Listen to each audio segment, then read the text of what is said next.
Bismillahirrahmanirrahim. Assalamualaikum warahmatullahi wabarakatuh. Nama saya Gisela dari kelas D3IF atau kelas 4. Di sini saya akan membuat video yang menjelaskan tentang asesmen dengan tugas separate chaining. Jadi, apa itu separate chaining? Separate chaining adalah salah satu cara untuk mengatasi collision dengan mengubah struktur hash table sehingga setiap lokasi dapat mempresentasikan lebih dari satu nilai atau data. Nah, lokasi ini disebut dengan bucket. Struktur data untuk bucket ini itu dapat berupa array atau linked list. Namun, lebih disarankan untuk menggunakan linked list agar mudah dalam melakukan pencarian data. Nah, ini adalah contoh dari separate chaining. Jadi, kalau misalnya hash table yang lain itu, satu indeks ini hanya bisa menyimpan nilai dari satu data. Nah, kalau dengan separate chaining ini bisa menyimpan banyak data dalam satu indeks. Misalnya di sini ada contoh 65, dia bisa menyimpan 2 data. Sedangkan di sini di indeks 79 dia bisa menyimpan 3 data. Nah, untuk contoh algoritmanya itu, di sini ketika kita memasukkan suatu key ke dalam hash function. Jadi kita mencari dulu indeksnya ini berapa, jadi key-nya dibagi dengan modulus besar dari hash table-nya.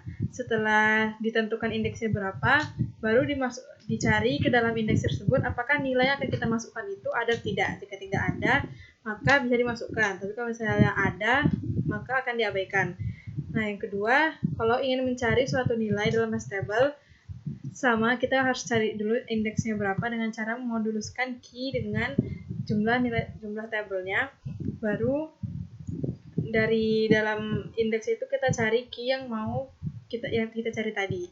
Terus kalau misalnya mendelete juga seperti itu, kita tentukan dulu indeksnya dengan memoduluskan, baru dicari datanya, kalau ketemu bakal di delete.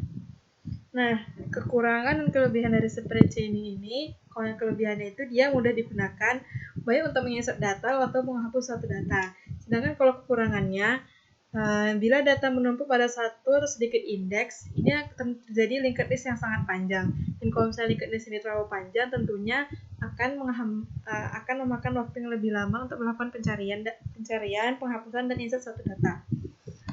Di sini adalah contoh salah satu dari algoritma separate chaining. Jadi kalau misalnya di sini kita ingin mencari nilai dari 35. Nah, pertama dia moduluskan dulu 35 ini dengan panjang ini 11. Ada 11 tabel. Nah, terus dicari menggunakan iterasi dengan linked list. Jika ditemukan key-nya, maka akan disebutkan dia berada di dalam indeks berapa. Kalau misalnya nggak ada, maka akan diabaikan. Sekian dari saya, maaf bila ada kesalahan. Wassalamualaikum warahmatullahi wabarakatuh.